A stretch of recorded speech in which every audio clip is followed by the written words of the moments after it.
bom dia a todos e a todas. É com muita satisfação que nós damos início, ao segundo semestre de 2018 do SEBEC Universitário, ainda dentro da temática democracia na América Latina. Mas hoje nós vamos trazer a debate um ponto extremamente importante, pauta discussão na atualidade brasileira, que é a questão da reforma tributária e a crise fiscal, a defesa do erário no contexto democrático. Nós temos hoje a satisfação de ter como expositor o Augusto César Sabino, que já vem conosco no SEBEC Universitário há quase um ano, trabalhando aí os textos, trabalhando a argumentação. Então, acho que hoje vai ser um debate bastante profícuo.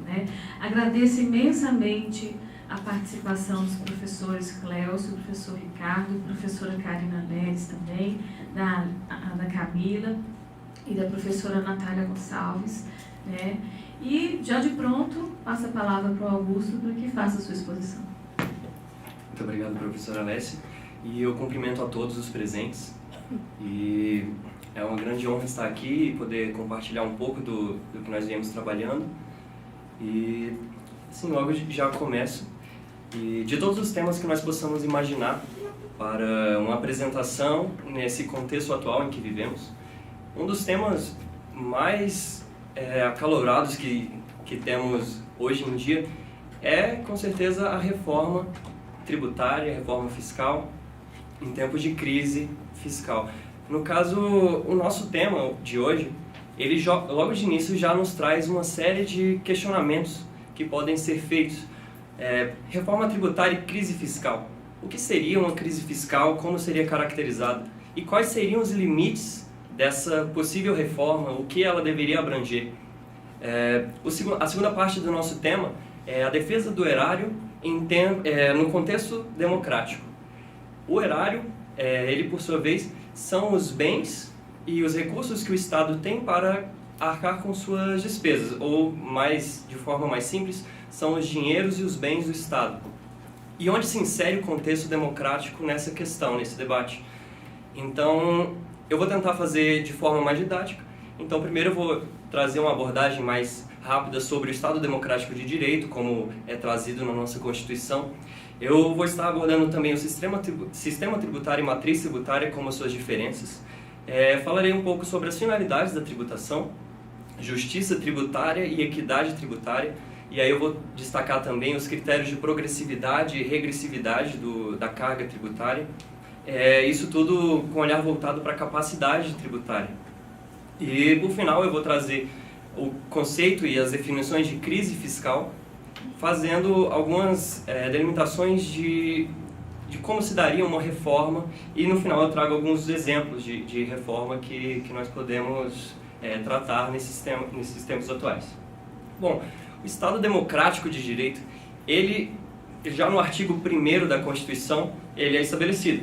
E ele fala que a República Federativa do Brasil, formada pela união indissolúvel dos estados e municípios e do Distrito Federal, constitui-se em Estado democrático de direito e tem como fundamentos a soberania, a cidadania, a dignidade da pessoa humana, os valores sociais do trabalho e da livre iniciativa, bem como o pluralismo político. Logo em seguida, no artigo 3º, a Constituição traz os objetivos fundamentais do Estado. E, dentre outros, nós temos a liberdade, a solidariedade e justiça social, o desenvolvimento e a redução das desigualdades sociais. E dentro da nossa Constituição também está instituído o nosso Sistema Tributário Nacional, lá no seu artigo 145 ao 162, que traz os princípios e regras gerais sobre a base do nosso sistema tributário. E é justamente por causa dessa previsão constitucional que o nosso sistema tributário ele deve atentar não somente para princípios e teorias, como também ele deve ser pensado de forma a solucionar ou abarcar esses objetivos constitucionais, bem como trazer essa redução de desigualdades, como prevê o nosso texto constitucional. Bom, sistema tributário e matriz tributária.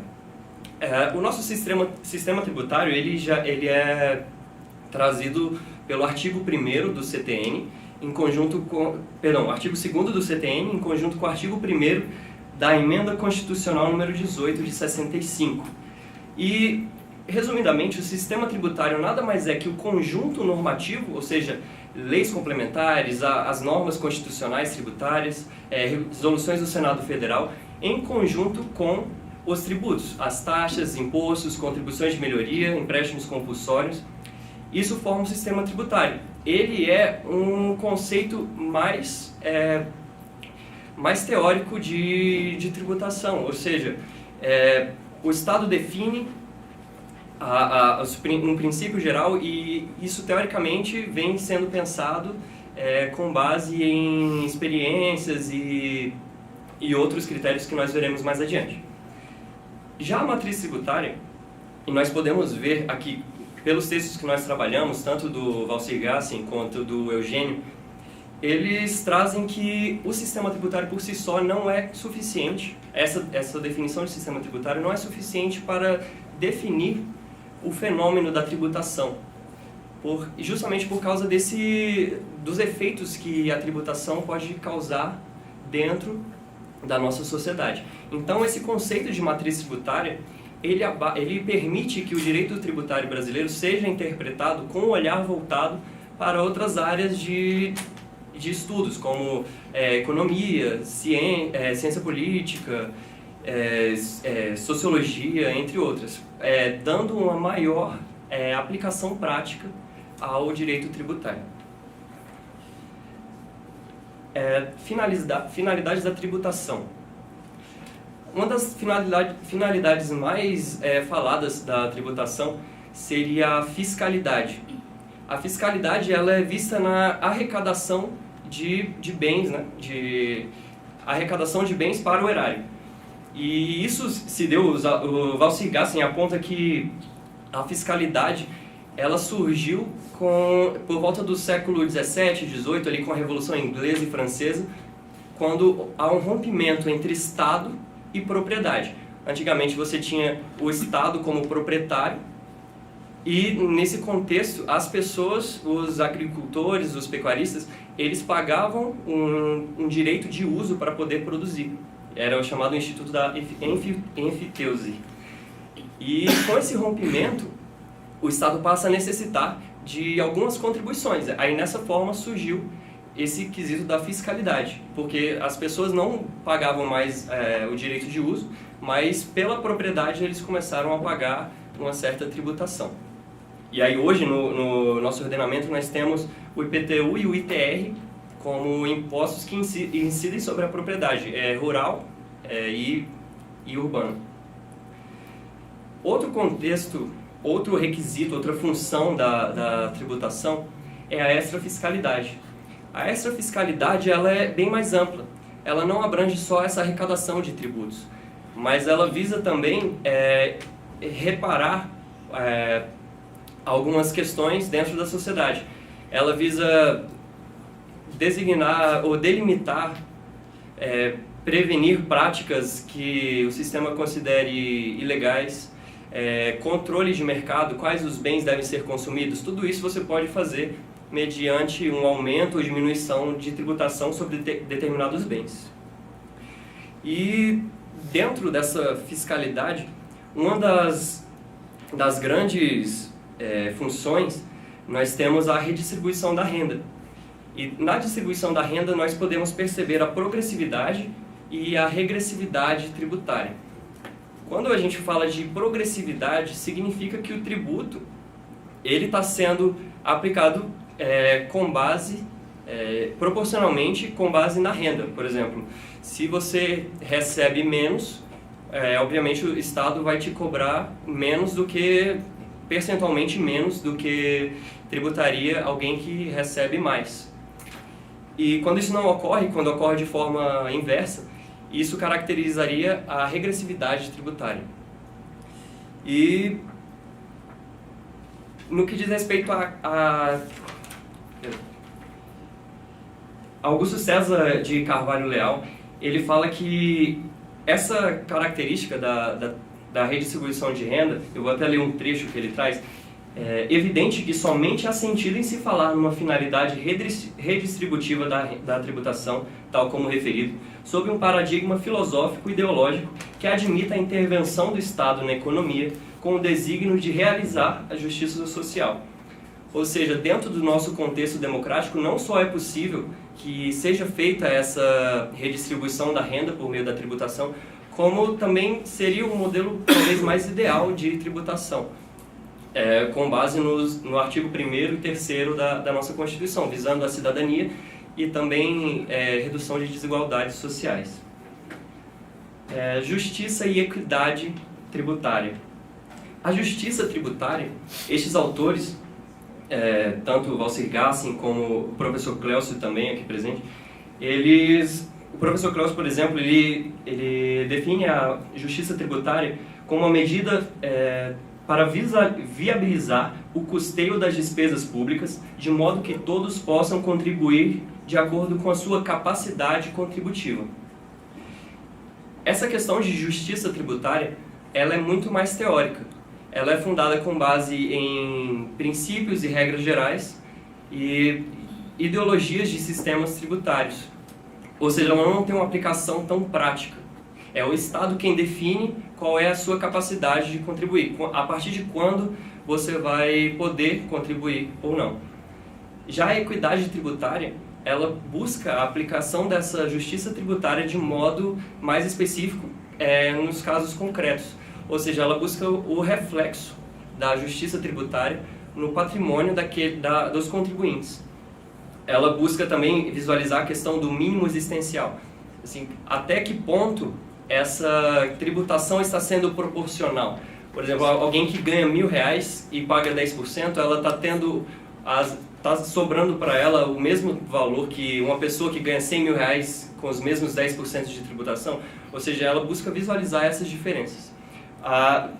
Augusto de Carvalho ele cita, por exemplo, que o bilionário não deixaria, pela subtração tributária daqueles 10%, de ter suas necessidades básicas plenamente satisfeitas.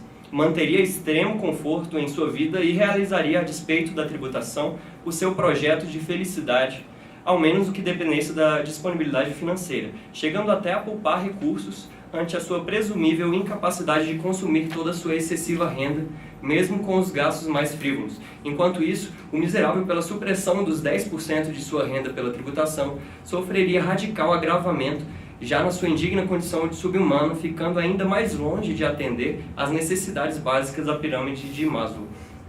E a gente pode perceber que essas pessoas, geralmente eu vou trazer uns dados que falam sobre a distribuição aqui no Brasil, e a gente pode perceber que essas pessoas que recebem menos e têm essa influência maior da tributação em seu patrimônio, elas também sofrem uma influência indireta, prejudicial. Por exemplo, você vê nos grandes centros urbanos, onde está aglomerada a população com mais capacidade tributária, ela tem maior prestação de serviços de segurança, saúde, educação. Já nos locais onde tem a população com menor renda, elas não têm segurança pública, a saúde também é precária, a educação é precária, você vê que as ruas não são asfaltadas, ou seja, elas pagam mais proporcionalmente e têm um retorno menor da sociedade. E tem um estudo dos indicadores de equidade do Sistema Tributário Nacional, que foram elaborados pela Secretaria do Conselho de Desenvolvimento Econômico e Social, que apontam que o sistema é injusto porque a distribuição da carga diz respeito ao princípio da equidade. Em decorrência do elevado peso dos tributos sobre bens e serviços na arrecadação, pessoas que ganhavam até 2 salários mínimos em 2004 gastaram 48,8% de sua renda no pagamento de tributos. Já o peso da carga tributária para famílias com renda superior a 30 salários mínimos correspondia a 26% apenas. Então, o sistema tributário é injusto porque o retorno social é baixo em relação à carga tributária. Dos 33,8% do PIB arrecadados em 2005, apenas 9,5% do produto retornaram à sociedade de forma de investimentos públicos em educação, saúde, segurança pública, habitação e saneamento. Bom, mas crise fiscal e reforma tributária. O que seria uma crise fiscal? A crise fiscal ela ocorre quando a receita ou os recursos arrecadados durante um período fiscal são menores do que a dívida do Estado, no mesmo período, gerando um déficit nas contas do governo. Daniele Castellani, em um estudo apontado pela Liga de Mercado Financeiro, aponta que uma série de fatores contribuem para um país deficitário, como a má gestão dos recursos, o aumento da emissão de títulos públicos, que é uma forma do governo arrecadar sem o aumento de impostos, porém com o aumento da sua dívida, e também a crise é outro fator contribuinte para o aumento do déficit, pois a arrecadação de impostos diminui e surgem mais pessoas com necessidade de ter um retorno, precisar mais de incentivos públicos, de benefícios públicos. Então, para tentar resolver a crise fiscal, o Eugênio, em seu texto Tributação, ele traz 4 fatores condicionantes para essa tributação. O primeiro deles é a observância do sistema tributário vigente. Isso porque você precisa visualizar o sistema e verificar quais as alterações que precisam ser feitas. Tem um efeito demonstração, como o segundo apontado por ele, que é você buscar exemplos em outros países de modelos de reformas que tenham acontecido e os seus efeitos, se foram benéficos ou não. Os sistemas tributários racionais, que são aqueles teóricos fundados em princípios gerais e normas gerais. E a realidade econômica, política e social, ou seja, visando você adequar essa reforma ao nosso contexto social atual. Então, nesse contexto, visando atribuir as reformas constitucionais, embora você vise reduzir gastos, diminuir a dívida, nós devemos também, com base nos nossos princípios da República Federativa do Brasil e objetivos, nós devemos levar em conta também essas questões de redistribuição da renda, diminuição das desigualdades sociais, desenvolvimento social e econômico, para que você possa não tirar tudo da população com menor renda e menos, desproporcionalmente, daqueles que têm uma renda maior. E dentro desse contexto, eu insiro algumas reformas que têm causado alguma certa polêmica ultimamente. Dentre elas, a primeira que eu trago, na verdade não seria uma reforma, mas uma regulamentação, que seria sobre o imposto sobre grandes fortunas. O imposto sobre grandes fortunas está previsto no artigo 153, inciso 7 da Constituição Federal, e a sua competência é atribuída à União. O problema disso tudo é que esse artigo, inciso 7º, diz que esse imposto será criado, instituído, com base em lei complementar. E essa lei complementar até hoje não foi criada. Nós tivemos algumas propostas, tivemos o PLP 162 de 89, proposta por Fernando Henrique Cardoso, e também o PLS 128 de 2008, de autoria do senador Paulo Paim. E até hoje isso não foi discutido, não foi aprovado. Tem um autor, Pedro Humberto Bruno de Carvalho Júnior, que ele apresentou uma nota técnica que foi publicada pelo IPEA, que é o Instituto de Pesquisa Econômica Aplicada, que demonstra esse debate, como tem sido na atualidade, tanto dos prós e contras.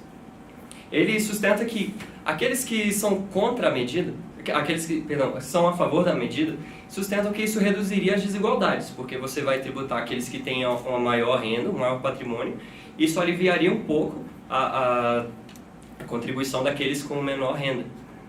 Você traria uma redistribuição mais justa da renda. Você traria efetividade ao princípio da equidade. Já o lado oposto, aqueles que são contra a reforma, a implementação do imposto sobre grandes fortunas, aponta que esse instituto seria inaplicável. Tanto porque as pessoas transfeririam o seu patrimônio a países conhecidos como paraísos fiscais, aqueles que têm menor incidência tributária sobre esses bens, e também teria um alto custo administrativo para o Estado você buscar controlar esse patrimônio. Então seria uma medida inviável.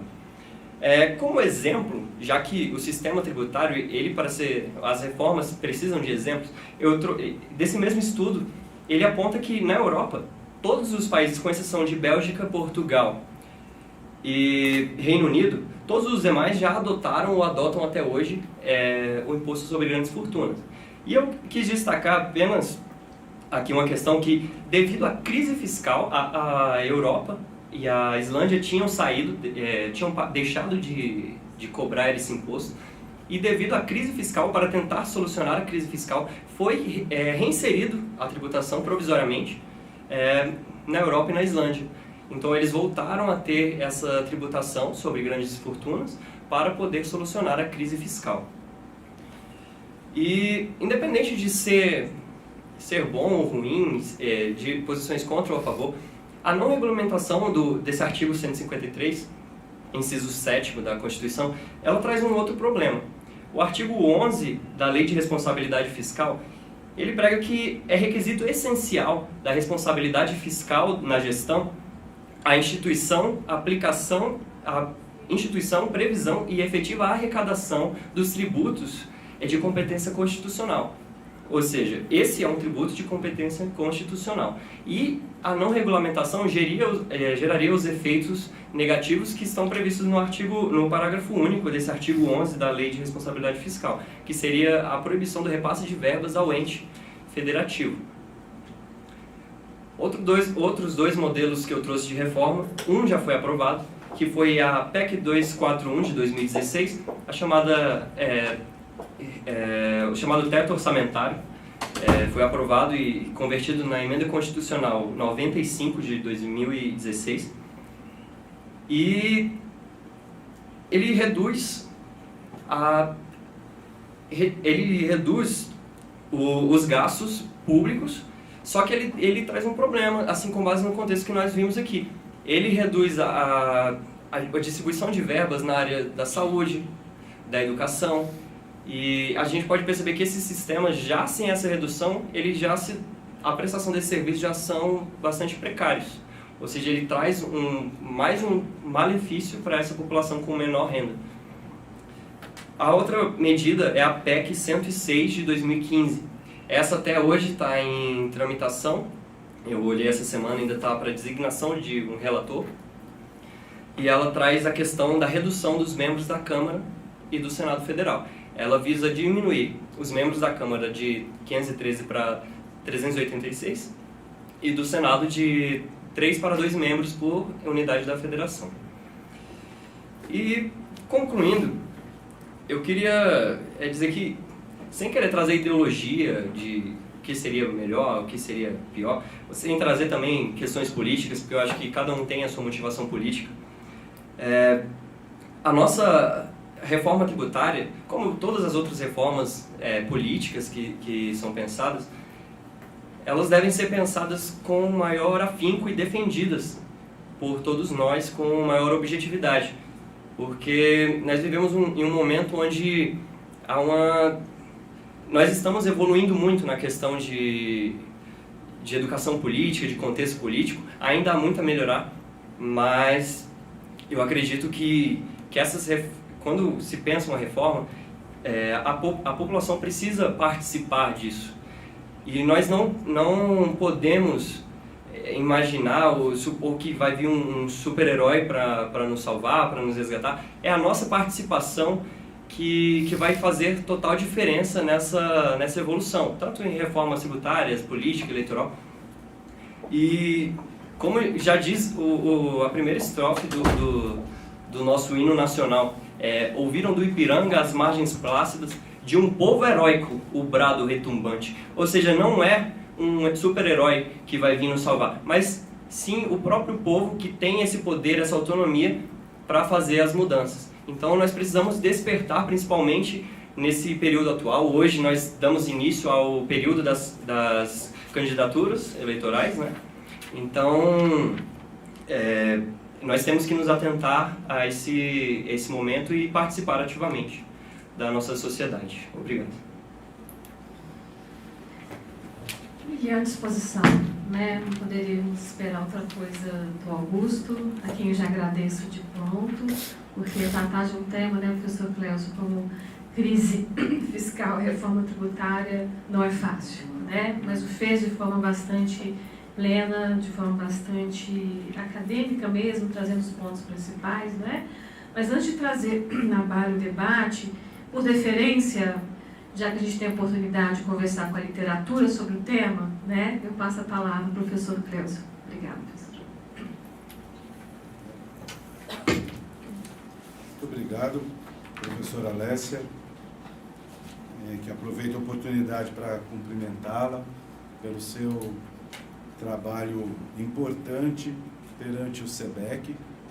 Meus parabéns pela condução desses trabalhos.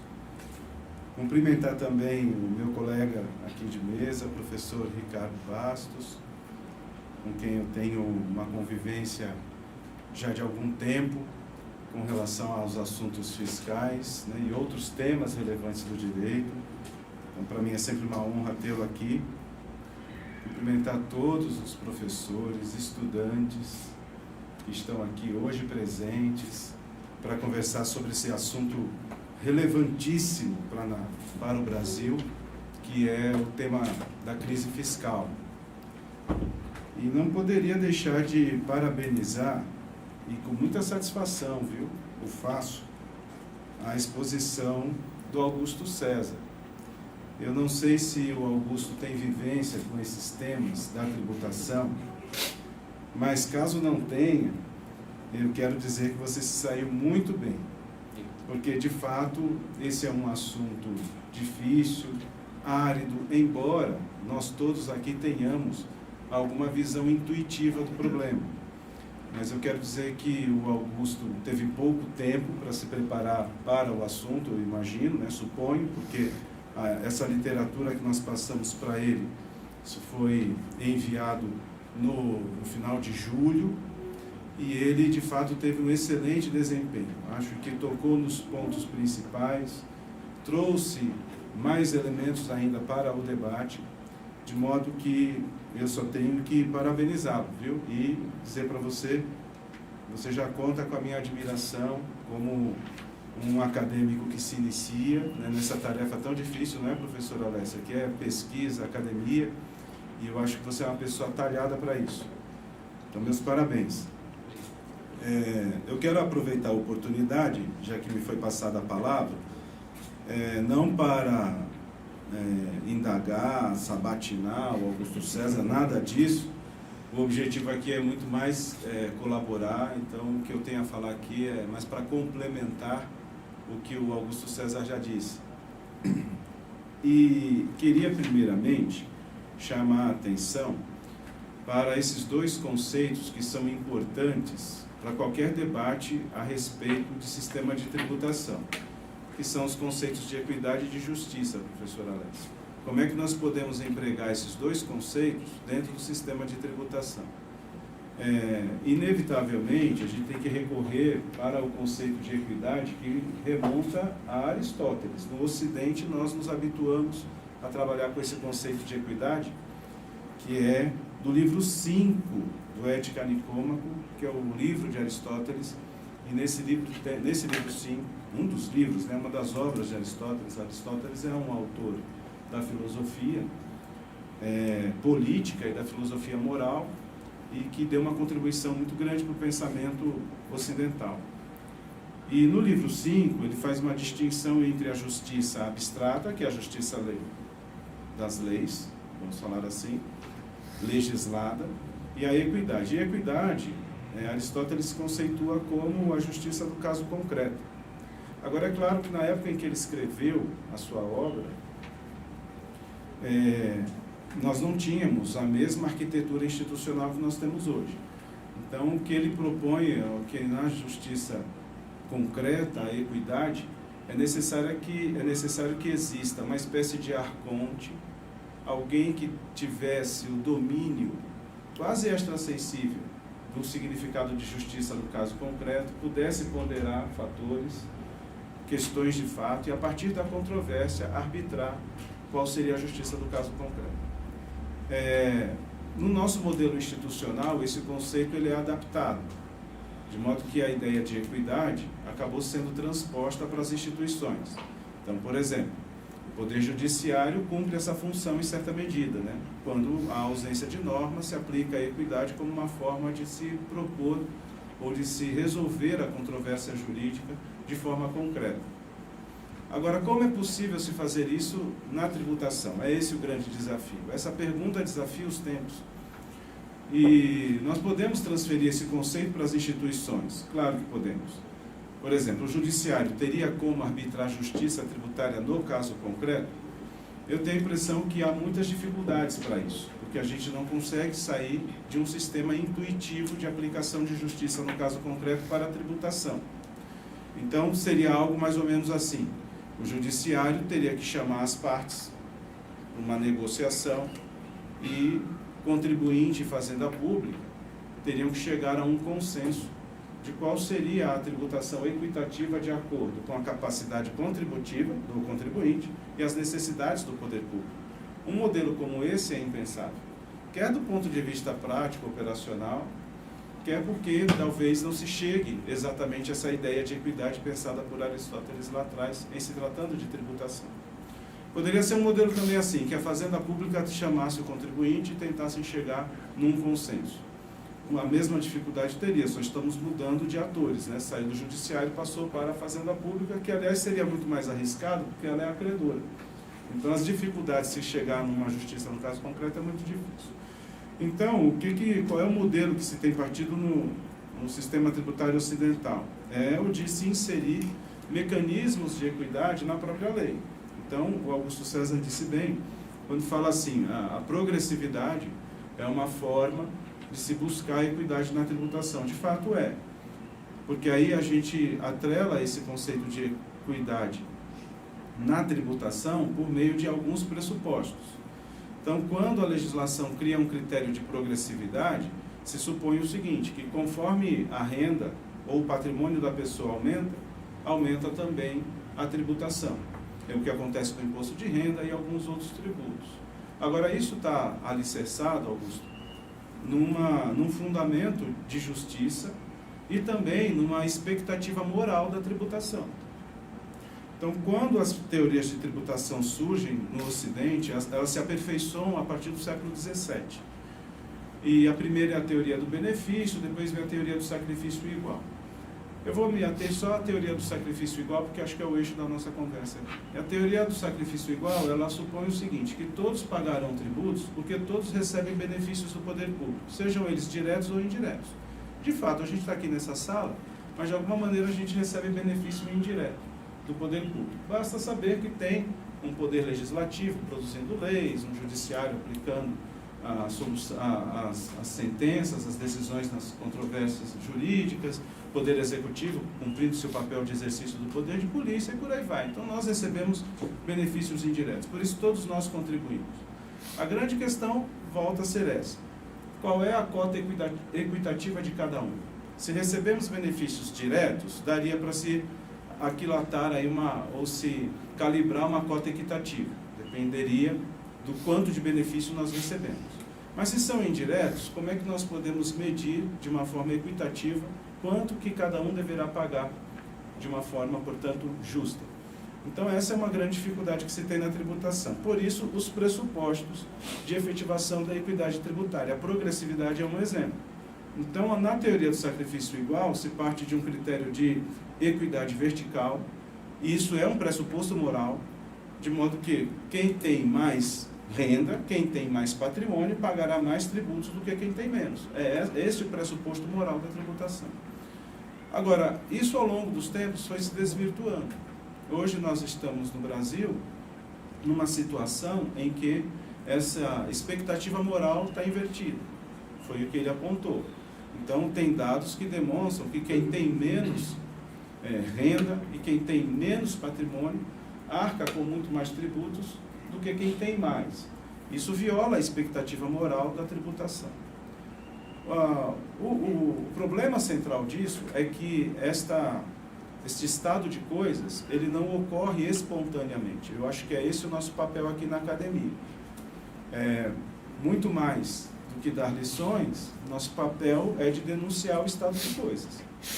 E isso se dá de uma forma em que não é só um problema, uma decorrência natural da economia. E aí vem o papel do direito. Isto é também uma responsabilidade do direito. Porque ele disse bem, capacidade contributiva é uma definição do direito. Então, se hoje no Brasil nós começamos a tributar a renda a partir de R$ 1.903, esta é uma escolha do sistema jurídico. Poderia ser mais? Poderia ser mais. Mas essa é uma escolha do nosso sistema. Então, Eu acho que, assim, em resumo, o que o Augusto César demonstrou com muita competência é que o nosso sistema jurídico, ele dá uma contribuição, talvez até de caso pensado, professor Alessia, para o acirramento de desigualdades no país. E essa contribuição que o sistema de tributação dá é uma das mais perversas, porque seria natural se supor que o sistema de produção, estou me referindo ao sistema de produção capitalista, em algum momento ele não consegue cumprir suas promessas, e de fato não cumpriu. Ao longo de toda a sua história, em nenhum lugar do mundo, o sistema de produção conseguiu cumprir a sua promessa principal, que seria de encontrar a justa posição entre o capital e o trabalho, de modo que todos pudessem se inserir na espiral de prosperidade. O capitalismo ele já pressupõe alguma desigualdade de início. Agora, o que não é esperado do sistema jurídico é que ele dê uma contribuição, de caso pensado, para o acirramento da desigualdade. E o país, o Brasil, é um dos que ostenta o desonroso título de ser um dos países mais desiguais do mundo, se não é o mais desigual do mundo, por razão do seu potencial econômico e da sua alta concentração de renda, então talvez ele seja realmente o mais desigual do mundo. Nós contamos com um sistema de tributação perverso. Então, eu queria parabenizar o Augusto César pela exposição que fez, apontar esses elementos. Queria somente, Augusto, se me permitir, é só uma observação, não é uma reparação. É só uma observação, quando você toca no conceito de extrafiscalidade, né, distingue de fiscalidade, faz a distinção muito precisa, né, fiscalidade é a aptidão que o poder público tem de obter receitas, né, para manter a burocracia estatal, na tributação moderna, no Estado moderno, sempre foi assim, eu estou falando de Estado moderno a partir de 1648, então é muito tempo, né? Esse é o objetivo da tributação do ponto de vista fiscal. A extrafiscalidade é uma verificação do século XX. Então, autores como, por exemplo, o Alfredo Augusto Becker, que é um autor brasileiro, ele tem uma teoria geral de direito tributário, um livro que ficou um pouco esquecido durante um certo tempo, mas depois retomou nos anos 70 a sua importância. Ele é um autor com uma forte inclinação positivista, ele é de uma geração em que a tributação tinha essa vocação, mas ele deu contribuições muito importantes. E uma delas, ele se dedica a escrever sobre a extrafiscalidade. E, de fato, a extrafiscalidade, conceitualmente, é verificada como um instrumento que a tributação pode se valer para intervir no domínio econômico ou para alterar comportamentos. Eu tenho a impressão que intervir no domínio econômico para fazer modificações cirúrgicas na economia não se alinha muito com as pretensões de equidade e justiça na tributação. E mudar comportamentos também não. Porque o que a gente está falando aqui, aí eu queria, para fechar aqui a minha participação, somente fazer uma observação sobre o que, aí uma defesa minha aqui, como diz a canção, né, do Caetano Veloso, é só um jeito de corpo, não precisa ninguém me acompanhar, mas se me acompanhasse ficaria melhor. O que eu quero dizer é que justiça tributária, na minha opinião, não se confunde com equidade. Equidade é um problema interior do sistema, em que a gente tem que tentar buscar uma solução em que ricos e pobres sejam tributados de uma forma proporcionalmente equitativa. Ou seja, cumprir a expectativa moral da tributação. Quem tem mais capacidade contributiva pagaria proporcionalmente mais do que quem tem menos. Então, esse é um problema de equidade. Agora, o problema da justiça na tributação, ele é mais abrangente, porque os seus valores e princípios são outros, na minha opinião. Então, eu penso que o valor que nutre e orienta a ideia de justiça na tributação, professor Alessia e Ricardo, na minha opinião, é a ideia de justiça social. Então, quer dizer, esse é o princípio que orienta a tributação justa, na minha visão. Agora, como é que a gente efetiva isso? Como é que o direito tributário pode efetivar isso? Então, aí entram princípios e regras do direito tributário com essa função. No que diz respeito ao princípio, a meu ver, o princípio que efetivaria essa ideia, seria capaz de efetivar, né? a ideia de justiça na tributação, seria, primeiramente, o princípio da dignidade da pessoa humana. É necessário que se verifique o que é isso, dignidade da pessoa humana. Para isso contribui a ideia de mínimo existencial, que ele falou. O que é esse mínimo existencial? Dá para quantificar? Desde logo digo que não dá. Eu acho que não dá. Não dá você propor um modelo de uma renda de R$ 1.903 para cumprir a ideia de dignidade da pessoa humana. Não dá para ser o salário mínimo, muito menos, né? E outros valores. Eu acho que precificar a dignidade da pessoa humana é algo arriscado. Talvez nós tenhamos que entender quais são os direitos básicos que toda pessoa deve ter, e esses direitos básicos ela tem que buscar a sua realização com a renda que ela vai obter no mercado, já que a gente está falando de uma economia capitalista, e não na dependência do Estado. Agora, se o Estado não consegue oferecer dignamente a obtenção desses direitos, é papel agora do Estado dar o impulso necessário para que as pessoas possam ter esses direitos básicos. Cumprido esses direitos básicos, a pessoa faz a sua vida o que ela quiser. É um pouco hausiano isso, né? Porque, garantidos essas oportunidades básicas, a gente realiza o Estado Democrático de Direito na sua pretensão fundamental e também cumpre o princípio da dignidade da pessoa humana. Eu não fui tão pretensioso quanto a Constituição, e seria realmente impróprio se eu quisesse ser mais pretensioso do que a Constituição, e nem quero ser pretensioso em nada. Mas só elejo 4 direitos que, a meu ver, são fundamentais para uma vida digna. O primeiro é ter direito à vida e saúde com qualidade. Então, quando as pessoas morrem na fila do hospital público, alguma coisa está errada. 2, educação formal de qualidade. Também não importa mais para a gente, Alessia, como importava na geração no momento em que eu era adolescente, em que se dizia, e de fato era uma verificação, que o Brasil tinha um índice de analfabetismo muito grande comparado com outros países com o mesmo potencial econômico do Brasil. Não quero nem ter como comparação a geração dos meus pais ou dos meus avós. E hoje nós melhoramos nesse índice. Se a gente for buscar os dados do INEP, o Brasil está com 92% de inserção de crianças na escola. Quer dizer, a gente está falando de 8%, que é um percentual muito pequeno comparado com os últimos 20 anos.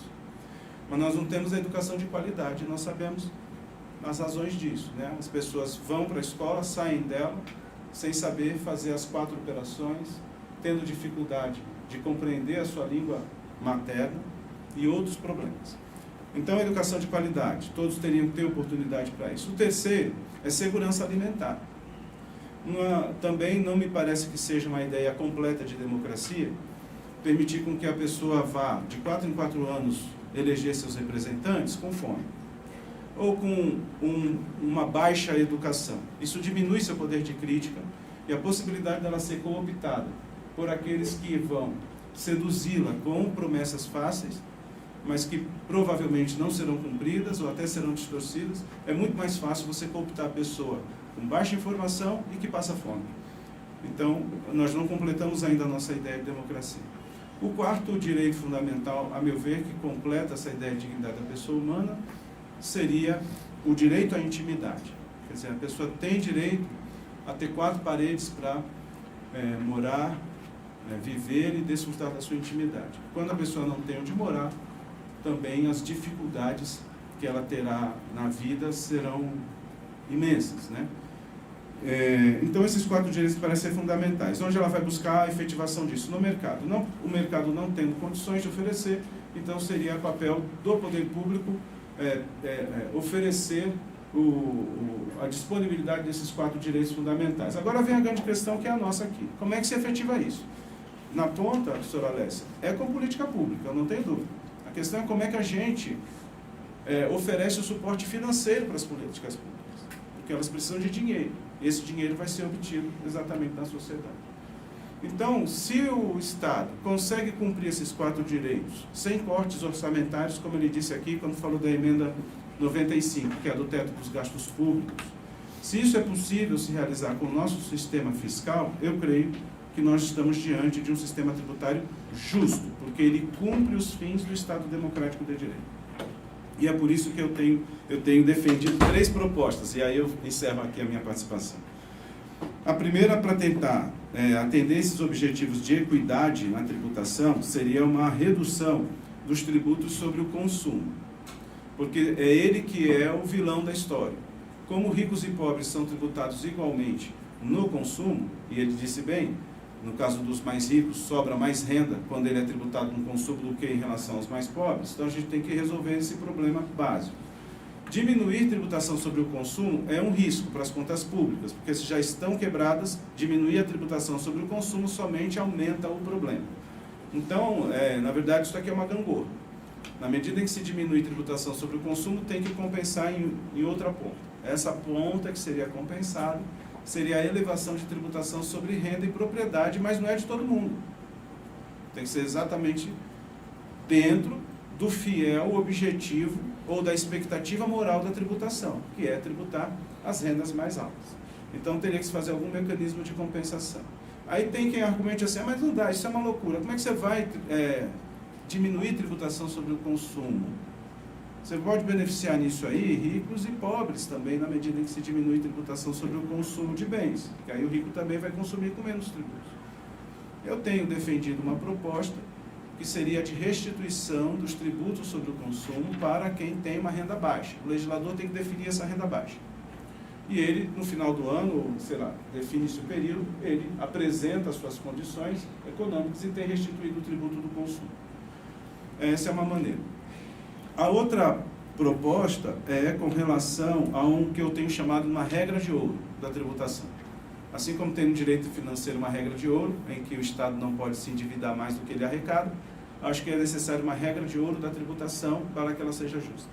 E essa regra de ouro, na minha opinião, seria a previsão de uma cláusula constitucional em que recursos para esses 4 direitos que eu mencionei, saúde, educação, segurança alimentar e moradia, não podem ser contingenciados. Da mesma forma que a gente não contingencia e não pode contingenciar mesmo, isso está na Constituição, a gente não contingencia o pagamento de juros para a dívida pública.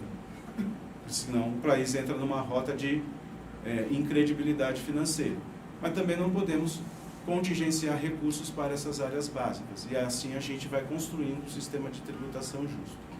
Então, acho, para finalizar, que ele tem razão. Isso não é uma questão ideológica, na minha opinião. Não é uma questão ideológica, porque sustentar que isso é questão ideológica, com todo respeito, é uma imensa tolice. É não conhecer o texto constitucional. O artigo 3º da Constituição dá as diretrizes para esse tipo de afirmação. E o 1º também, quando fala que o Brasil é um Estado democrático de direito. Então, meu caro Augusto César, meus parabéns pela sua exposição. Você pegou de uma forma assim, de uma forma muito competente. Você pegou os principais pontos dessa discussão. Eu só tenho que te parabenizar e agradecer à professora Alessia a oportunidade de complementar um pouco mais de ideias no debate. Obrigado. Professor Cleuso, nós aqui agradecemos, né? Acho que é público e notório a nossa admiração do professor enquanto docente do curso de Direito, né, aqui da graduação, mas hoje fiquei muito encantada de ter a oportunidade de ver o professor Cleuso pesquisador e trazendo, né, as questões de forma muito lúcida, muito prudente, dialogando, né, quando a gente pensa em direito tributário, você vai buscar a matriz de justiça social. Quanto é bom ouvir isso, professor?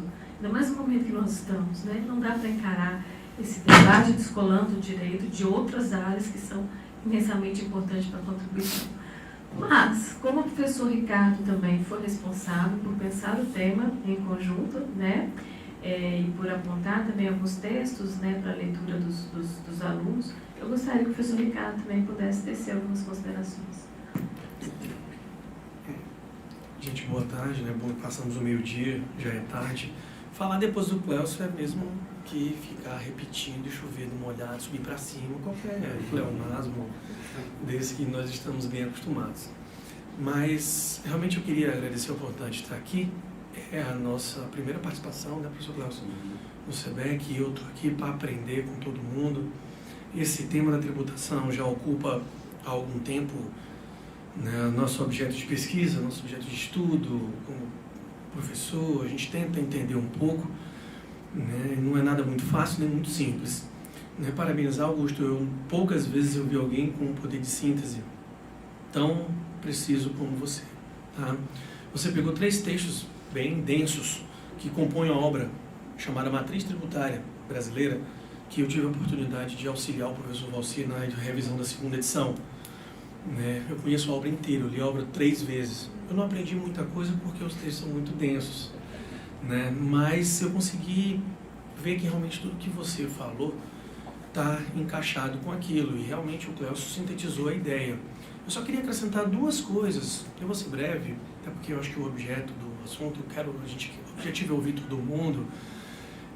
O nosso fundamento é democracia, pois eu posso encaminhar a você a inspiração desses textos.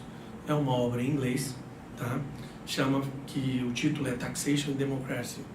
Tá? O texto é muito interessante, tem um artigo publicado pela Universidade de Oxford que fala sobre o assunto, e tem um livro que é uma das primeiras referências que eles usam. Se eu não me engano, é o Augusto ou o Eugênio que usa, não lembro. É o Valci ou o Augusto que usa, mas que parte da origem da noção de democracia e tributação. Gente, falar de democracia no Brasil hoje é falar do mundo. É falar de um universo muito amplo. Mas quando a gente volta para a tributação, a nossa matriz tributária, e aí é o primeiro ponto que eu quero pegar, para a gente entender um pouquinho o que é sistema tributário. Eu me preocupo muito quando eu vejo no direito alguns colegas e alguns autores, seja qual for a área jurídica, engessando o conceito jurídico. E a noção de sistema, a gente pensa o quê? 145, 162, 161. Esse é o sistema tributário nacional. Será que é só isso? Vamos dar uma olhada no ADCT? O ADCT tem algumas normas tributárias, inclusive sobre tributação sobre o consumo. Quando você fala da tributação da origem e do destino, que está lá no ADCT, que a gente está numa transição da mudança da contribuição, do recolhimento do ICMS no comércio eletrônico, a gente tem o céu como limite. Tá? Então, a noção de sistema ela tem que ser vista, e eu já tive a oportunidade de debater isso em várias mesas, que as pessoas excluem sistema porque a noção de sistema é engessada, mas não é. Você tem uma série de noções de sistema que amplia e engloba tudo que a tributação precisa. Daí a ideia que o professor Valci colocou, que é o livro dele, que os autores muito bem levantam, que é a noção de matriz tributária, que é exatamente tratar a noção de sistema de uma perspectiva mais ampla. Principalmente que no conceito do Valci, que ele diz logo no início do artigo dele, ele diz o seguinte: tem a ver com as escolhas. Tributação é escolha. Como muito bem o Clélcio pontuou, eu escolho tributar sobre a renda, não tributar nessa faixa. Logo, eu não posso pensar sistema tributário nacional como algo que está no 145 ou 162, até porque eu tenho normas no ADCT e normas no artigo 5º que falam de imunidades. Sabe aquela história de isenção que não é isenção, que é imunidade? Está lá, a nossa Constituição é muito mais ampla. Quando eu falo de sistema, eu preciso entender que eu tenho toda uma ordem econômica por trás da tributação. Não dá para eu trabalhar justiça social, equidade, matriz tributária ou qualquer distribuição de renda sob a perspectiva tributária sem tratar da ordem econômica.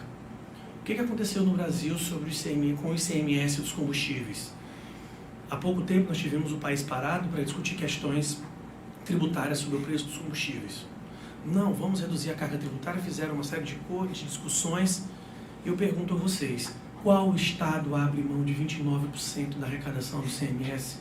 29% do preço do combustível é ICMS. Qual estado vai fazer isso? No contexto em que a gente está. Discussão de reforma tributária no Brasil hoje é utópica. Eu tive a oportunidade de acompanhar algumas propostas de reforma tributária, inclusive a última que foi alardeada, ela começou com 2 folhas, ela terminou com 47. Todos os setores econômicos queriam inserir dentro da proposta de reforma o seu interesse. Hoje, discutir a reforma tributária no Brasil é utopia. Mas por que nós estamos aqui? Porque ela está sendo discutida do mesmo jeito que se discute tudo no país, do ponto de vista do interesse próprio. Hoje, se discutir a reforma tributária é continuar tirando ICMS, ISS, IPI e criar o IVA. Ah, mas o IVA, parte da arrecadação dele para os estados, parte da arrecadação dele para os municípios e parte para a União. Sim. Ah, eu não posso mexer com PIS/COFINS, porque se eu mexer com PIS/COFINS eu vou mexer com determinado setor da indústria. Sim. Ou seja, vamos deixar do jeito que está, né? Então a noção de sistema era um pouco mais ampla e ela casa com a noção de matriz tributária. O segundo ponto que eu queria colocar, já para finalizar, que esse assunto seria o dia, mas nós queremos aqui, o objetivo é ouvi-los, é colocar uns dados do que o direito tributário representa no Brasil do ponto de vista do controle difuso de constitucionalidade. Hoje existem autores, e autores renomados do direito norte-americano, que propõem a extinção do judicial review. Mas como? Eles propõem, sob o ponto de vista de uma emenda, em que o único legitimado a afastar uma lei é quem a criou. Do ponto de vista da democracia e da consideração da separação de poderes, só o legislativo poderia criar ou afastar. Sem entrar no mérito dessa polêmica, e aí sim, isso é um objeto de pesquisa meu recente, eu só estou pesquisando isso há 1 ano, 6 meses, muito pouco, mas sem entrar nesse mérito, o que eu quero trazer são os números para vocês. Foi muito bem colocado pelo professor Clélcio e muito bem colocado pelo Augusto em algum momento sobre o papel do Poder Judiciário nisso. E o Augusto muito bem pontuou a questão do herói. Mas nós temos o herói no Brasil hoje, pelo menos o herói eleito, é o Poder Judiciário. Só para vocês terem ideia, dentro da repercussão geral do direito no Brasil, existem 14 temas que o Supremo classifica como uma espécie de catálogo de assuntos que são tratados por ele. Desses 14, gente, tem registro público, direito do consumidor, tem uma série de ramos do direito que talvez, do ponto de vista constitucional, nós conseguiremos entender de um modo muito fácil. Adivinha quem é o campeão? Adivinha quem é o processo com mais recursos, com repercussão geral conhecidas? E aí a gente entra mérito julgado e mérito pendente de julgamento, Augusto. Adivinha? Direito tributário. Existem 224 teses fixadas em sede de repercussão geral no ramo direito administrativo.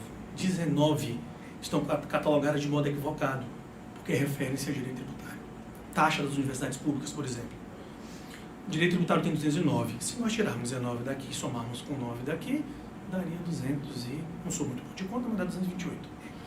Pelo que eu aprendi, mas isso eu aprendi, professor. Então, isso é o Supremo Tribunal Federal já em matéria tributária. Esses dados estão no site dele, só que eu trabalho esses dados há 3 anos. Isso foi objeto de livro já, com alguns colegas, e o direito tributário está na frente. Será que tem alguma coisa errada? Será que um ramo do direito com tantas normas constitucionais como o nosso não está sendo tratado numa perspectiva equivocada? Deixa eu perguntar para vocês. Os últimos dados, que quem quer impressionar e mentir fala em números, né? O STJ cria um banco de dados que trabalha os julgamentos em sede de repetitivos. E ele cataloga as teses fixadas em sede de repetitivos. Adivinha quem é o campeão? Com 238 teses. Direito tributário. Tem alguma coisa errada, não tem? Nós temos o mundo trabalhando o controle difuso de constitucionalidade do ponto de vista da validade democrática. Claro que é um assunto mais recente, no controle concentrado na própria Universidade de Brasília, onde o professor Clélcio concluiu seu doutoramento, nós temos vários estudos que trabalham essas questões do ponto de vista do controle concentrado. Do controle difuso, isso é um assunto tanto quanto recente. Então, para finalizar, gente, a tributação é um tanto quanto mais complexa no Brasil.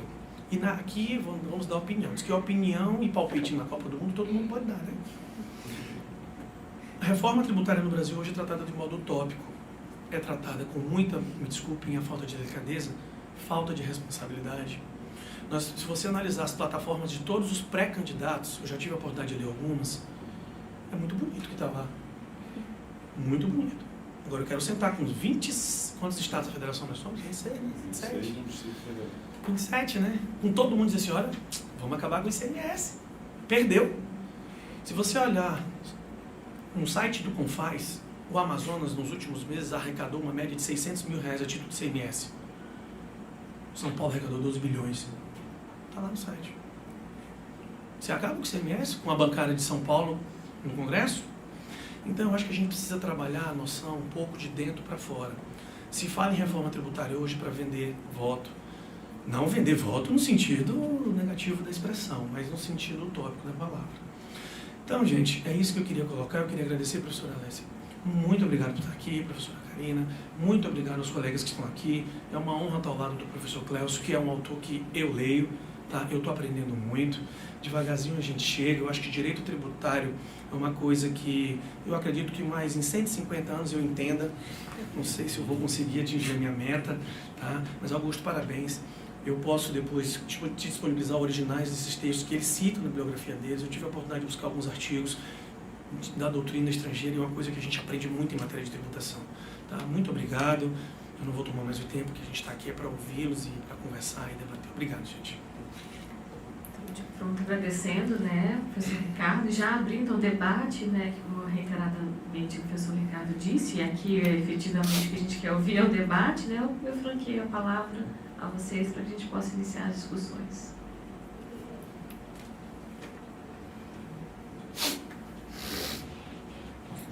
Bom dia a todos. Eu sempre gosto de começar agradecendo aos organizadores do SEBEC e especificamente a professora Alessia em oportunizar não só ter contato com grandes doutrinadores, pesquisadores, mas dos alunos participarem também. Eu acho que isso é muito valioso. Eu acho que são poucos grupos da academia que realmente oportunizam isso, o aluno não só ter contato, mas como externalizar a sua opinião.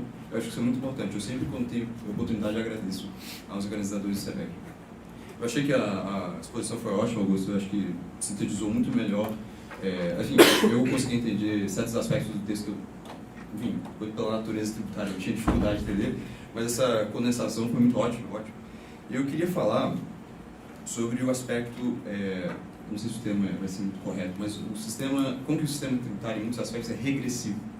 Isso, eu acho que eu já me esqueci quem falou, mas no sentido de que grande parte da tributação vem do consumo. E pela natureza desse sistema de arrecadação, você não pode fazer uma discrepância, uma diferenciação entre aqueles que, enfim, o termo não é muito técnico, mas entre os ricos e os pobres. Em termos de renda, você pode fazer essa diferenciação em termos progressivos. E eu tive a oportunidade também de achar professor, acho que o professor Ricardo e o professor Clécio devem conhecer, um estudo do Banco Mundial que se chama Um Ajuste Justo, a análise da eficiência e equidade do gasto público no Brasil. Foi feito em novembro de 2017. Eu acho um detalhe interessante, que não só a análise da eficiência, mas da equidade no gasto público. E eu acho que é muito pouco tempo para eu falar sobre a pesquisa, tem acho que 100 e poucas páginas, mas eu acho interessante que o termo que o estudo usa no Banco Mundial é que o sistema é regressivo. Eles usam esse termo mesmo. E só um dado para acho que complementar, que seria o seguinte, que a tributação, ou seja, a arrecadação do governo, 18% vem da renda, de receitas vindo da renda.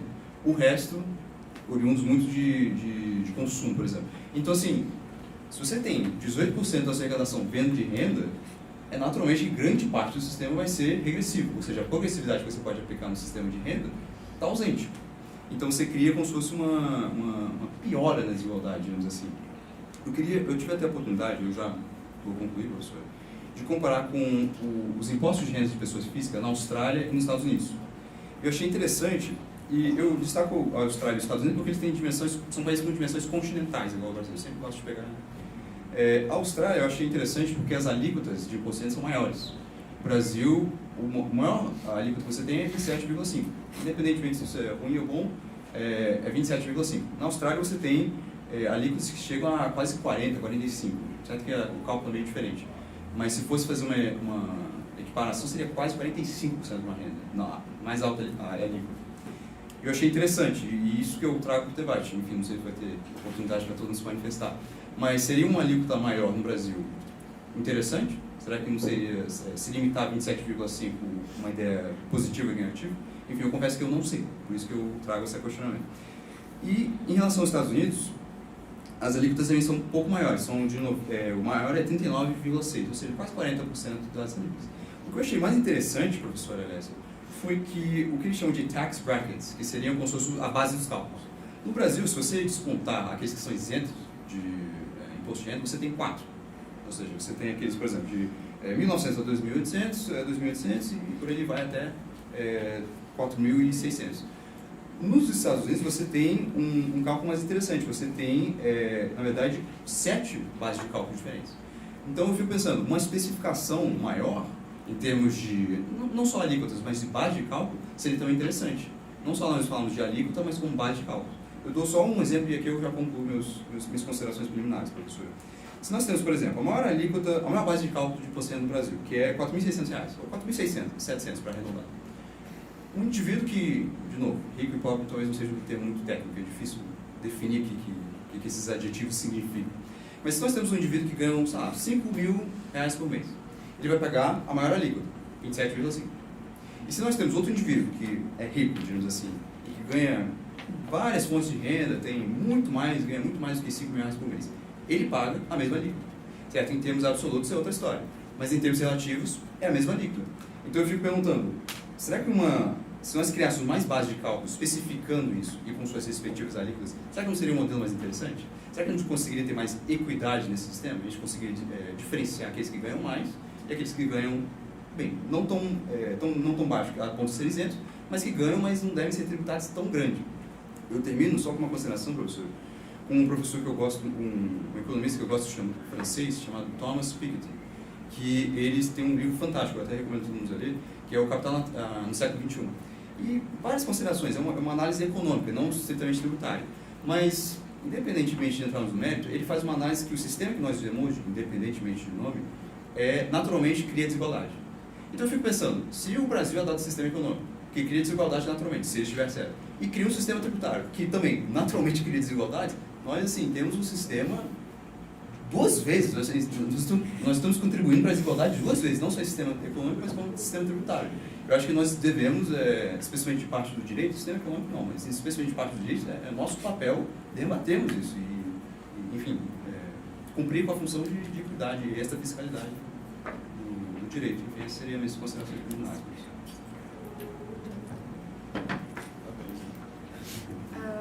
Boa tarde a todos.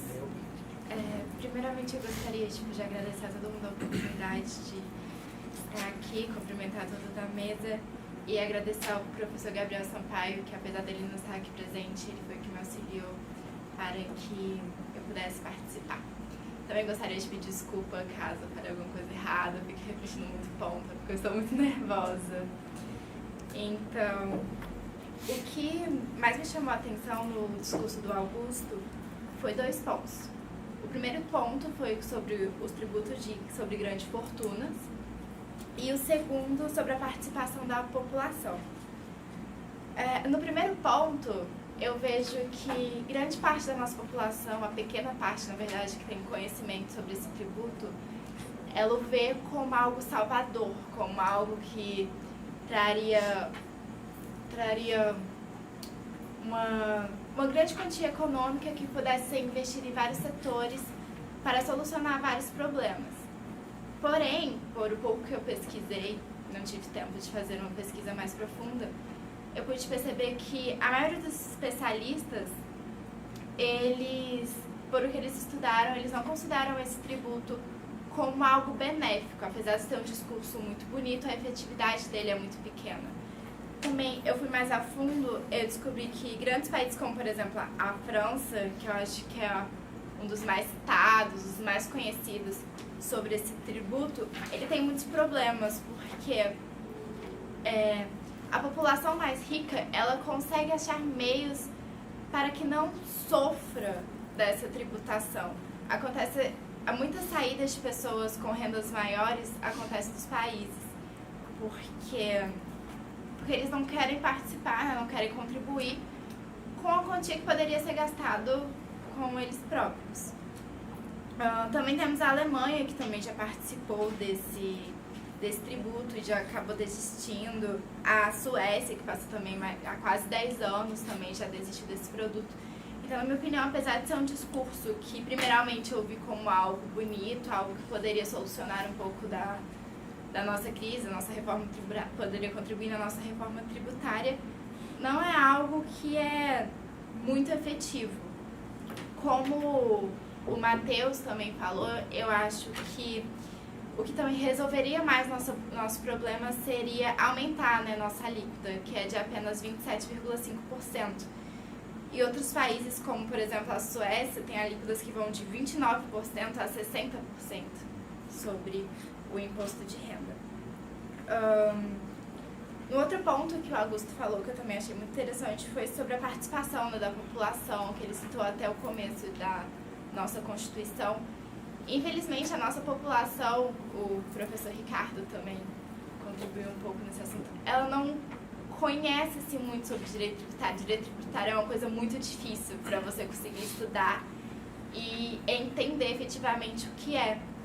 E eu estava vendo, tem algumas empresas, tem uma federação, a FEBRAFIT, Federação Brasileira de Associações Fiscais e Tributos. Ela faz alguns projetos para que as pessoas possam dar a sua opinião e falar o que realmente acha, o que realmente pode funcionar nessa questão tributária. Então, acho que alguma coisa que a gente deveria começar, antes de começar todas as reformas, era investindo mais na educação. Investindo mais desde o ensino básico até o ensino superior, do que é realmente esse direito tributário. Porque para muitas pessoas é algo de outro mundo. Para mim, por exemplo, eu tive a oportunidade de estudar em escolas boas, desde pequenininha, e eu não me lembro, assim, alguma aula que eu tive diretamente relacionada ao direito tributário. Eu acho que a nossa educação financeira, ela é muito... Não sei que palavra utilizar, mas ela é muito... Poderia ser muito melhor. E isso ajudaria bastante, porque as pessoas organizariam protestos, se manifestariam acerca do tema.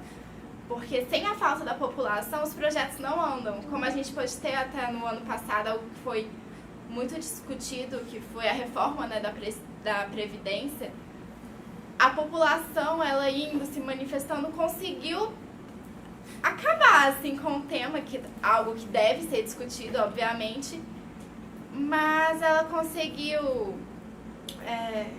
sei que palavra utilizar. Neutralizar, exatamente, algo que antes estava tipo um boom, né? Então acho que é isso que eu tenho para expor. Bem, boa tarde a todos. Parabéns, Augusto, pela apresentação. Eu gostaria de agradecer também a palavra dos professores, que me deixou bem, por um lado, triste, porque a tributação realmente ela é uma política, ela tem sido usada como política de governo e não tem se conseguido os objetivos que a Constituição descreve. E, por outro lado, eu tenho gostado bastante desse tema, que parte do início, de onde a gente não conhece nada, principalmente eu não conhecia nada, e depois de ter estudado, de ter pesquisado, aprendi um pouco mais sobre esse tema. Eu vou tentar ser o mais breve possível e o mais didático possível, mesmo sabendo um pouco das dificuldades. Em primeiro lugar, eu gostaria de falar assim que eu gostei muito da expressão utilizada pelo professor Clécio, que é denunciar o estado de coisas. E é justamente isso que eu queria denunciar agora. A primeira delas é com questão a progressividade dos tributos, que na opinião dos textos, dos autores, o grande problema, o grande desafio a ser vencido seria essa progressividade.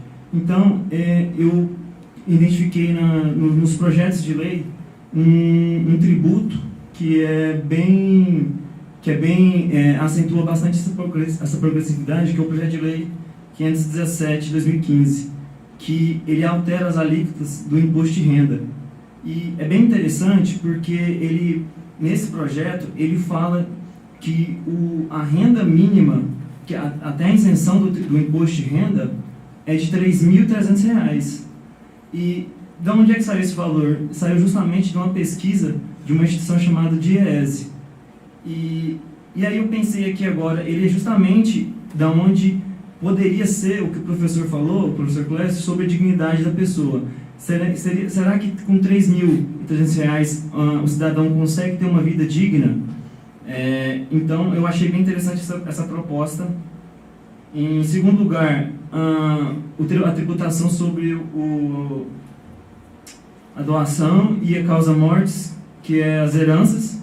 Essa tributação no Brasil ela é muito baixa, ela é uma resolução do Senado que varia de 4% a 8%, em média parece que é 4% no Brasil, e em países na Europa vai para 30%, 35%, nos Estados Unidos 29%, alguma coisa assim. E uma outra opção de tributação regressiva, que na minha opinião o STF perdeu a oportunidade de fazer o seu ativismo judicial, foi em 2007, no julgamento do recurso extraordinário 39.9572, Rio de Janeiro. Lá estava se discutindo qual era a abrangência do IPVA. E nela, os ministros decidiram, com um argumento histórico, de que o IPVA deve incidir somente sobre veículos automotores, porque esse tributo decorreu da taxa rodoviária única. E alguns ministros, o STF perdeu a oportunidade de ampliar essa base de cálculo e, consequentemente, aplicar a progressividade, equidade e a justiça social. Uma outra denúncia que eu gostaria de fazer agora é sobre a renúncia fiscal, porque esse foi um tema que ainda não foi colocado na mesa, mas a professora Leisa me orientou e falou assim que é justamente um ponto muito importante, a renúncia fiscal. O povo, principalmente a classe acadêmica, pouco tem se debatido sobre esse tema, e esse tema tem sido usado para esconder um pouco um artifício tributário para remunerar principalmente agentes econômicos e de uma forma incentivar a economia em certos setores específicos. Por exemplo, a Receita Federal, ela todo mês ou bimestre, se não me engano, ela publica os demonstrativos de gastos tributários. Esses gastos tributários são desonerações que o Executivo faz para incentivar algumas ações públicas, por exemplo, saúde, educação, saúde, comércio, dentre outras. Eu vou pegar o tema da saúde, que é bem importante.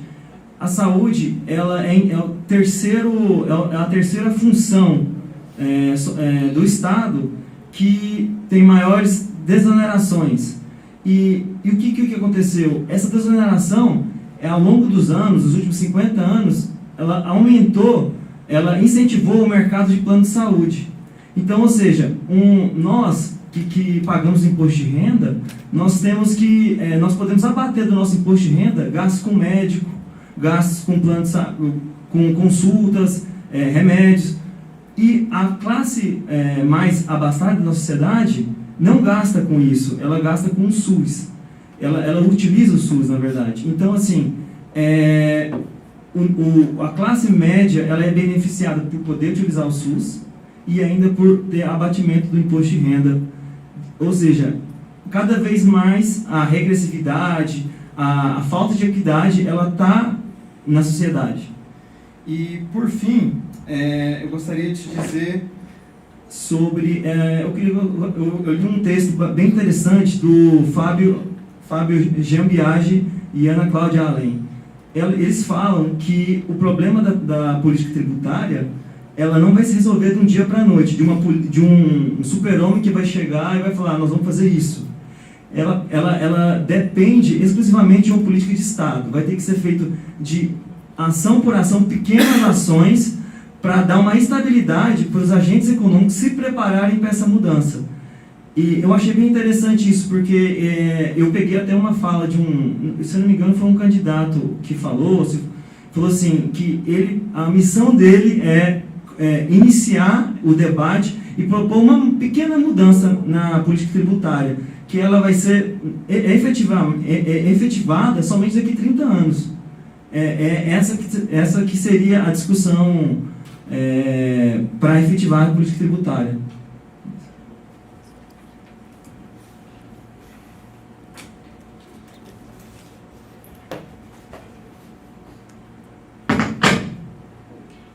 Boa tarde. Eu gostaria de igualmente cumprimentar o expositor pela qualidade das ideias e os demais presentes, professores, estudantes, professora Alessi, que conduz tão bem esse grupo de pesquisa, de debate. E eu gostaria de fazer algumas pequenas considerações no que diz respeito à tributação como uma ameaça ao direito de liberdade, né? Liberdade de manejar os seus recursos como você bem entenderia. Bom, por um lado, nós temos a necessidade da tributação, precisamente para garantir os direitos fundamentais pelo Estado, e, por outro lado, a cobrança desses tributos representaria uma limitação de certos direitos fundamentais, bom, liberdade e direito à propriedade, enfim. E, nesse sentido, o balanceamento entre a cobrança de tributos e os limites que devem ser impostos a essa cobrança consiste precisamente em identificar a relação necessária entre o recolhimento desses tributos e o cumprimento de ações pelo Estado que visem manter uma estrutura que dê efetividade aos direitos dos contribuintes, de forma direta, ou que sirva para a realização da chamada justiça distributiva. Ou seja, a legitimidade da cobrança se pautaria, nesse sentido, pelo correspondente retorno que deve ser dado aos contribuintes, seja de forma direta, né, por exemplo, com o pagamento de uma taxa de iluminação pública e a iluminação pública, né? E o retorno, ou seja também pelo pagamento de tributos que são destinados a políticas públicas voltadas para a justiça distributiva. E essa falta de correspondência é o que gera tanta revolta nos contribuintes. E quando nós estabelecemos comparações com estados europeus, estados de bem-estar na Europa, bom, lá na Europa essa é a porcentagem do que é cobrado, né, da renda dos contribuintes, por exemplo. É preciso analisar também o retorno que é dado pela sociedade, né, por essas sociedades europeias. Então, eu acho que esse é o ponto que deve ser igualmente analisado, o retorno.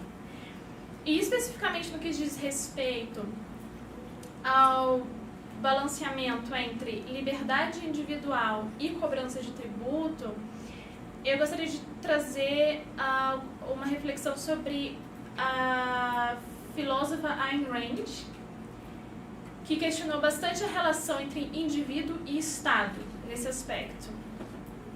Para essa autora, a liberdade é o valor maior. E ela defende o Estado mínimo e diz não haver sentido na alta cobrança de tributos pelo Estado.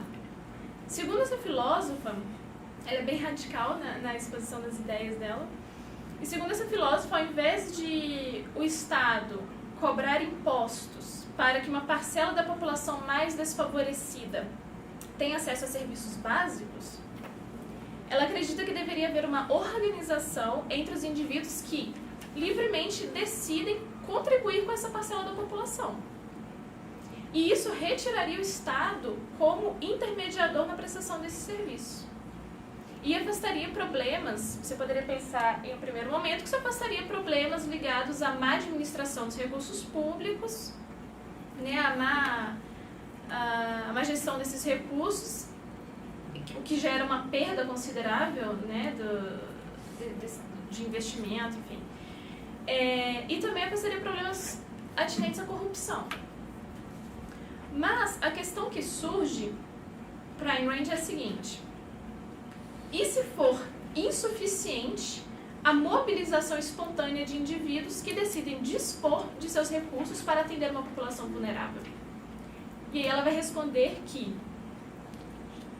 isso significaria que auxiliar essa população não é um valor daquela sociedade. E, portanto, isso não deve ser imposto pelo Estado.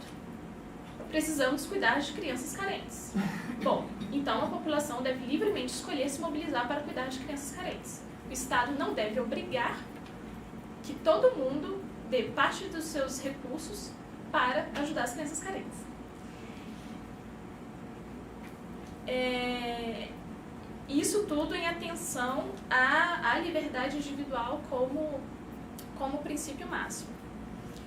E, nesse sentido, eu percebo que essa filosofia traz reflexões interessantes, mas tem limites muito claros, né? E acho também que uma certa contradição lógica. Porque, para você dizer que existe liberdade, que é o valor que ela defende, deve haver possibilidade de escolha. Liberdade pressupõe escolha. E se uma parcela da sociedade a quem, né, se a certos indivíduos são negados direitos básicos, acesso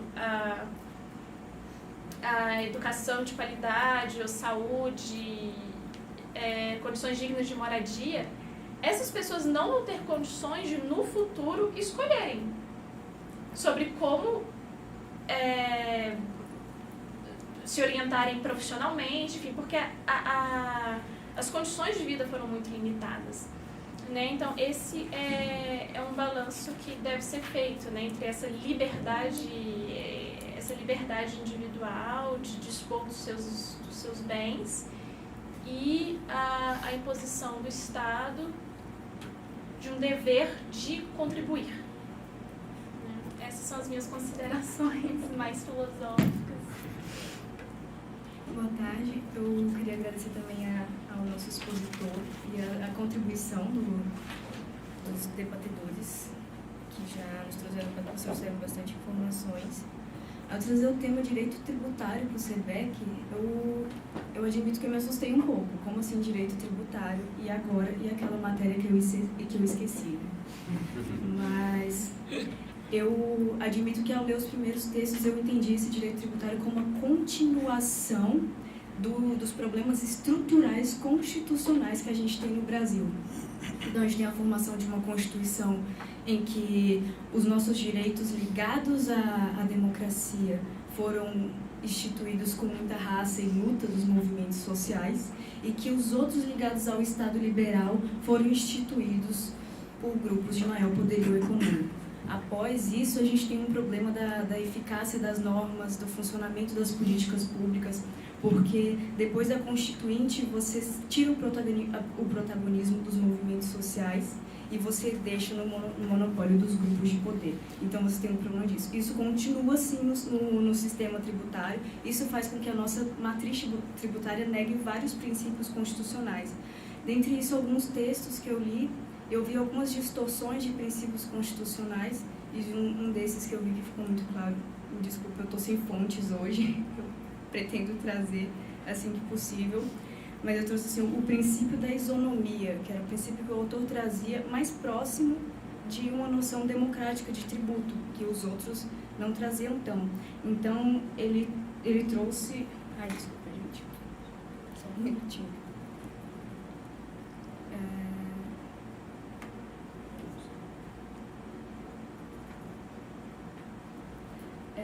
O princípio da isonomia tributária veda que a lei tributária dispense o tratamento diferenciado a contribuintes que estejam em situação equivalente e os que não estão em situação equivalente. Essa questão, esses princípios, eles não vão alcançar as outras pessoas. E aí eu lembro de outra fase que o José Geraldo de Souza trouxe, que é como funciona um pouco a política e o judiciário no país, que é no sentido de justiça, de dar a cada um o que é seu, né? Que é dar aos poderosos a sua riqueza e aos pobres a sua miséria.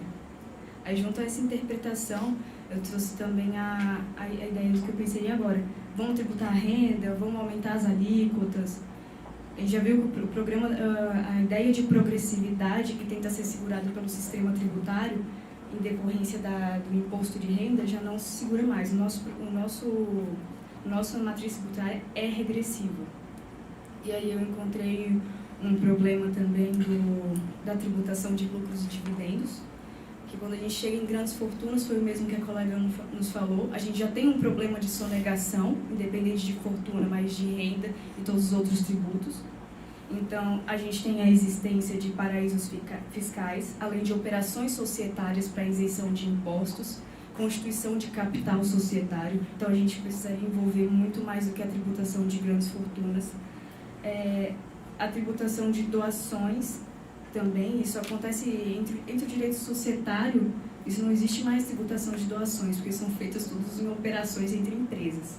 É isso que acontece. A gente tem sérios problemas de tributação, mas também de processos que envolvem a transação financeira entre empresas. E eu cheguei a essa tributação.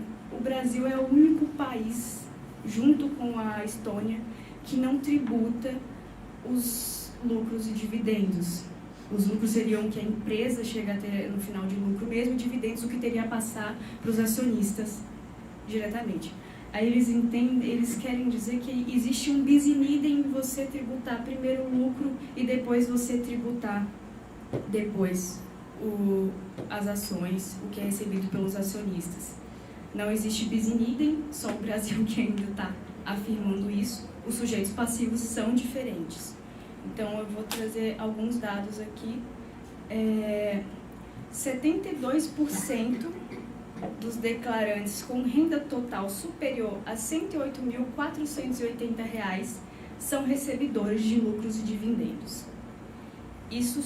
A não regulamentação desse tipo de imposto subtrai aos cofres públicos mais de 50 bilhões por ano. Essa lei de não tributar os dividendos no Brasil, ela é nova, foi feita em 96. Ela não só deixou de tributar os dividendos, como ela diminuiu a tributação sobre o próprio lucro da empresa, que era tributado em 34%, hoje é tributado em 34%, era tributado em 34%, posteriormente os dividendos eram tributados mais uma vez em 15%, e hoje é apenas tributado uma vez, em apenas 21,3%.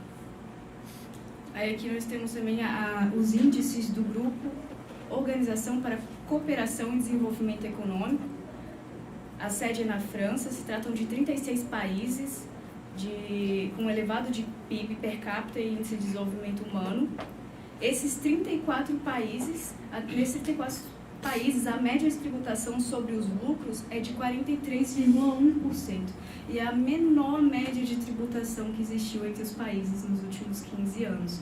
Isso foi reduzindo. Então, o entendimento acerca de você ter a necessidade de tributar os lucros e operações do empresariado, que é onde centra as pessoas com maior renda, é visto como importante em todos os lugares do mundo, inclusive em países desenvolvidos. Então, eu acho uma medida extremamente importante a ser adotada no Brasil também.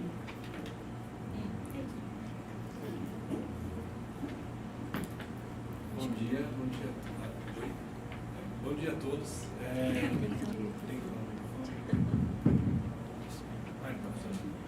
Bom dia a todos. Augusto, eu peço desculpa por não ter conseguido chegar no horário, mas já conheço um pouco da sua ideia. Na última reunião a gente conversou um pouco sobre o assunto. E eu vou ser bem breve aqui no que eu tenho a colocar. O imposto sobre grandes fortunas já é algo que está previsto na Constituição Federal e até hoje não tem uma regulação muito certa sobre como que se deve cobrar esse imposto.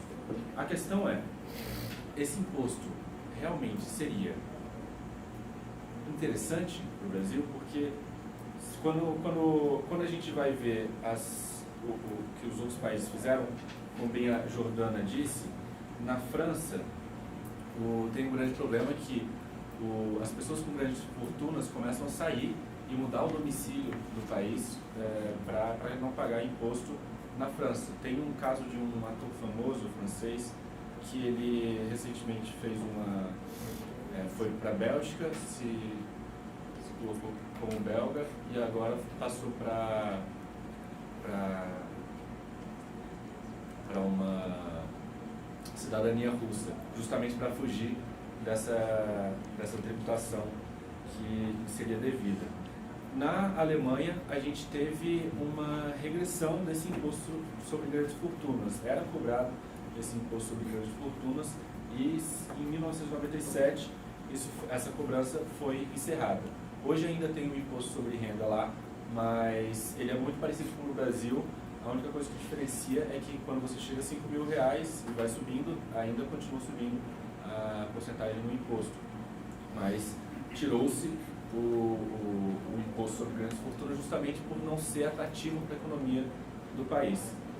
E aí eu entro com uma utopia que seria qual a solução para isso? A única solução que eu consigo ver para isso, eu gostaria de saber também a sua opinião, seria uma solução global, em que todos os países se unissem para isso, porque enquanto houverem paraísos fiscais onde você pode colocar a sua grande fortuna e quem tem muito dinheiro não tem problema em transferir o dinheiro para lugares longes, né? Então como que a gente conseguiria realmente fazer com que a gente conseguisse equiparar melhor o imposto entre quem ganha pouco e quem ganha muito.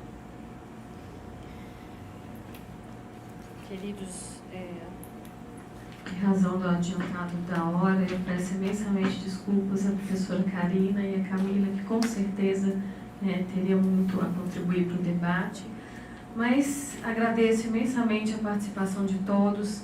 É um tema que não encerra a discussão por aqui, muito pelo contrário, acho que sairemos daqui hoje ainda com mais vontade, de poder investigar sobre essa questão, porque, como o professor Cláudio falou, mais do que estar em busca de respostas, porque não é possível construir de forma unitária, nós precisamos aprender a formular as perguntas, tendo o prisma da realidade que o professor Ricardo também apontou aqui, Mas desejo a todos uma ótima tarde, espero reencontrá-los na segunda reunião do SEBEC Universitário, E muito obrigada a todos, uma boa tarde.